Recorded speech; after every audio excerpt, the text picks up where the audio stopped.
আমি ফার্স্ট যাত্রী। তো এখন ওনাদের তো সিস্টেম হচ্ছে 20 মিনিট পর পরে গাড়ি ছাড়া। তো ওনার 20 মিনিট পরে যে মনে করেন 9টা 5-এ যায়, যারা যে লাইনম্যান লোক থাকে, লাইনম্যান লোক থাকার পরে বলতেছে গাড়ি ছাড়ি ওভার টাইম লেগে ছাড়ো। তো উনি মনে তারপর জিজ্ঞেস করছে আরো 15 মিনিট, প্রায় 9টা 15-তে গাড়িতে শেষে। গাড়িতে থাকার পরে নোয়াখালী জোনাকি কাউন্টারের সামনে, এখানে কোনো কাউন্টার না, আউটচেক, এখানে তারা রয়েছে প্রায় 10 মিনিটের মতো। এখান থেকে আরেকটু সামনে যে মুসরের মধ্যে আপনার ওইখানে হলো, ওইখানেও দাঁড়াচ্ছে 10 থেকে 15 মিনিট। এর আউটে যায় আবার কারা রয়েছে 10 মিনিট। তো এরপর যাত্রীরা তো রাত্রিকাল, সবার একটা টার্গেট আছে তাড়াতাড়ি যাইবার লেগে রাত্রিকাল। এখন ওনারা সবাই বলতেছে তাড়াতাড়ি ছাড়েন, নয় আমরা চলে যাবো, আমরা অন্য বাসে চিন্তা করি, আমরা যেহেতু লোকাল করেছি। আমরা সবাই প্রশ্ন করছি একে সার্ভিস বাস না সিটিং লোকাল, ওনার উত্তর দেয় না এটা, সার্ভিস বাস না সিটিং লোকাল, ওনারা উত্তর দেয় না এটা। তো উত্তর দেয় না, এরপর আমরা যখন সবাই বলতেছি আমরা তাহলে নামি যাই, আমরা তাহলে যাত্রী উড়েন সারা রাত লাগে। তো এই কথা কইতে দেরি নাই, হঠাৎ টাইমিং দিয়ে উনি আবার সাইদাবাদ দিকে রওনা দিয়েছে, আবার ঘুরে এসেছে, ঘুরে আবার সাইদাবাদ দিকে রওনা দিচ্ছে। রওনা দেওয়ার হরে দিয়ে ইয়ার পাবলিক যখন আমরা সবাই কইছি সাইদাবাদ নাম, কাউন্টারের নাম দি, অন্য জায়গার নামে দিতে না কাউন্টারের নামে। তো এই কথা কইছি, এবার কানানো হরে দিয়ে আবার এটা আবার ঘুরে এসেছে আসামের দিকে, আবার এটা ঘুরে এসেছে, ঘুরে আবার নীরব হয়ে গেছে, সবাই সবার যার মতন আসতেছে, কোনো যায় জামেলা না।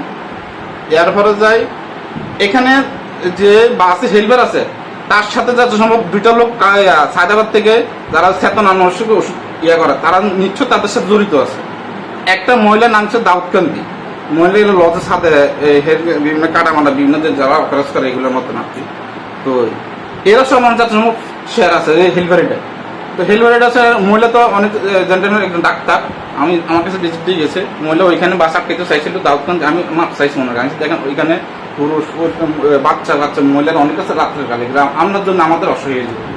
তো উনি অনেক উনি হয়তো ওইখানে রাজনীতি করে আর পেয়েছে, ওনার ভিজিটিং কার্ড আপনার। উনি বলছে যদি কোনো তথ্য প্রয়োজন আপনারা আমার ফোন দিবেন, তাকে আমরা এখান থেকে নিরল হয়ে গেছি, আমরা যার যার মতো যার যার নামে দেখতেছি, যাত্রীরা নামতেছে, আমিও নামতেছি। আমার নামার সাথে সাথে ড্রাইভার বলতেছে তারা দর, সে কিন্তু আবার ফোন করে আবার ফোলাবেন ঠিক রেখছে, এখান থেকে কিন্তু আবার ফোলাবেন ঠিক রেখছে কাউন্টারের সামনে।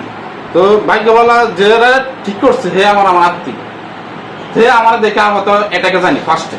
তো ড্রাইভার কি কিছু দৌড় দিয়ে লাভ দিয়ে উড়ি আমার নামছে নামানো হরে দিই, এত দর এত মান করে আমার গালি দিই, আমার একটা থাপ্পড় দিয়ে গেছি, গায়ে হাত তুলে গেছে। আমি বলছি আপনি আমার কেন হাত দিলেন, এখানে তো যাত্রী সবাই ছিল, হ্যাঁ সবাই অভিযোগ ছিল, তো আপনার কেন আমার হাত দিলেন? এটার মধ্যে উনি আমার লোকের বিনোদন কর্ম করেন, বিনোদন আমাকে গালিগালাজ করছি। এরপরে তোর আব্বার বাস, তোর আব্বা কিনতে পারবে এত দামি বাস, এটা কেমন কথা? যাত্রী তো বাস কিনবে। আচ্ছা, 1 মিনিট।